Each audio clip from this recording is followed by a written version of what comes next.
हरिशंकर गुप्ता जी, भ्रष्टाचार को लेकर कार्रवाई होगी। जो भ्रष्टाचारी होगा, जो गलत काम करेगा, वो जेल जाएगा। सीधे तौर पर यही कहना है भाजपा का, और सीधे तौर पर प्रधानमंत्री मोदी हर मंच से भ्रष्टाचार के खिलाफ कार्रवाई होगी, यही वो बात दोहराते भी नजर आते हैं। ऐसे में विपक्षी गठबंधन इंडिया कौन सदाचारी, कौन भ्रष्टाचारी, ये कैसे साबित करेगा? ये बड़ी चुनौती तो आपके लिए भी है ना। नेहा जी, मैं आपको बताऊं, मैं कई बार डिबेट में इस बात को कह चुका हूं कि भ्रष्टाचारी कौन है, भ्रष्टाचारी किसकी नजर में भ्रष्टाचारी है और किसकी नजर में भ्रष्टाचारी नहीं है, इस सारा तय करने का जिम्मेदारी भाजपा ने ले लिया है। दो कोर्ट बनी हुई है, एक तो भाजपा की कोर्ट है और एक पीएमएलए कोर्ट है। भाजपा की कोर्ट में जो भ्रष्टाचारी जाएगा, दंडवत करेगा, वो तो भ्रष्टाचारी खत्म हो जाएगा, उसका भ्रष्टाचार किसी को दिखाई नहीं देगा और भाजपा उसको शामिल कर लेगी। और जो उनके गुणगान नहीं करेगा, माफी नहीं मांगेगा, उनकी बातें नहीं मानेगा, वो पीएमएलए कोर्ट में जाएगा और जेल के अंदर जाएगा। सवाल ये कि सिद्धार्थ यादव ने बहुत लंबे चौड़े भाषण दे दिया है कि भ्रष्टाचारी की परिभाषा बदल दी। भैया, भ्रष्टाचारी देखो, तुम्हारी पार्टी के अंदर क्या कम लाइन लगी हुई है? भ्रष्टाचारियों की लाइन लगी हुई है, उनके खिलाफ कौन सी कार्रवाई हुई हुई है? आज 99% लोग विपक्ष छोड़कर जो बीजेपी में आए हैं, वो सब के सब भ्रष्टाचार में कहीं ना कहीं आपकी पार्टी ने ही उनके खिलाफ आरोप लगाया था। वो तब बीजेपी में गए और उनका भ्रष्टाचार खत्म हो गया।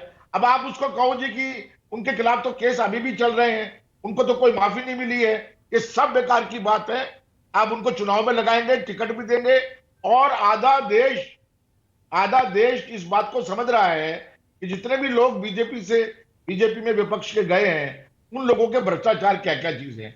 देखिए, लोग भयभीत हैं, लोग बोल नहीं रहे हैं, लेकिन समझ रहे हैं सब। और इसका जवाब आने वाले 2024 के चुनाव में मिलेगा, जब आपका जो 400 पार का आंकड़ा जो आपने जुमला लोगों के अंदर फेंका है, बड़ी उसकी मजाक और हंसी उड़ रही है, वो कहां से आएगा ये आप लोगों को पता लग जाएगा। अभी नरेंद्र ने बहुत अच्छी बात कही है, संजय सिंह का बाहर आना, जितनी खुशी इनको नहीं हुई है, उससे कहीं ज्यादा घबराहट बीजेपी को। आज अखबार उठा के देख लीजिए, बीजेपी के बयान ऐसा बता रहे हैं कि जैसे उनको दुनिया लुट गई है। देखिए, दिल्ली और एनसीआर के अंदर उनको राजनीति भाषण देने का और राजनीतिक सभाओं में जाने का मौका दिया गया है। संजय सिंह के आने से विपक्ष को एक संजीवनी तो मिल गई है, नहीं तो मान रहे हैं। नहीं, बिल्कुल है, इसमें क्या दो राय है। वो मजबूत नेता है, हमारा उनसे विरोध रहा है, लेकिन वो मजबूत नेता है और अपनी बात को बेबाक कहते हैं। भाजपा के जो बुरे काम हैं, उनके कृत्य जो हैं, उनको उजागर करने में एक मिनट नहीं लगाते हैं। और देखिए, जो आदमी जेल की सलाखों से बाहर आने से पहले ही दहाड़ रहा है और भाजपा के ऊपर जो है बेईमानी के साजिश के आरोप लगा रहा है, उसके बारे में अब क्या कह सकते? वो तो लेकिन भ्रष्टाचार सही किसका और गलत किसका, ये कैसे साबित करेंगे? ये तो आप, यहाँ तो भाजपा कह रही है आपके गठबंधन के तो तमाम नेता कोई जेल में, कोई बेल पर है, सबके खिलाफ किसी ना कोई कार्रवाई चल रही है, कहीं ईडी, कहीं सीबीआई की। सड़क से चलते हुए किसी आदमी को उठाकर जेल में कर दीजिए और फिर कह दीजिए कि साहब ये तो भ्रष्टाचारी है। यह भाजपा की नीति हो गई है। अपने अंदर गिरबान में जाकर नहीं देखते कि हमारे अंदर, पूरी पार्टी के अंदर कितने बड़े भ्रष्टाचार हैं। इनका इलेक्टोरल बॉन्ड्स के ऊपर जेपी नड्डा को संबंध क्यों नहीं गया? अब तो सुप्रीम कोर्ट ने सिद्ध कर दिया कि जो कुछ भी किया वो बेईमानी थी। यादव, सुन लो बात को, जो कुछ भी हुआ वो बेईमानी थी। इलेक्टोरल बॉन्ड से ज्यादा बड़ा भ्रष्टाचार इतिहास में हिंदुस्तान के कभी नहीं हुआ। अरे, अगर चंदा उन्हें मिला तो चंदा आपको भी तो मिला। लेकिन चंदा किस ढंग से उनको मिला?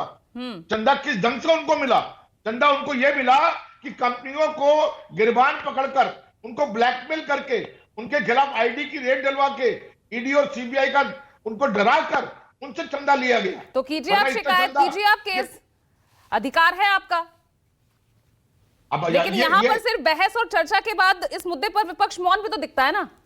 कहां मौन दिखता है? हम तो खूब उठा रहे हैं इस बात को। पूरा सीबीआई ईडी इस काम पर लगाया हुआ है। रोज सीबीआई ईडी के आदमी, इनके आला जो नेता हैं, उन लोगों से जाकर सलाह करते हैं, पूछते हैं, बताइए आज किसको गिरफ्तार करके लेकर आए।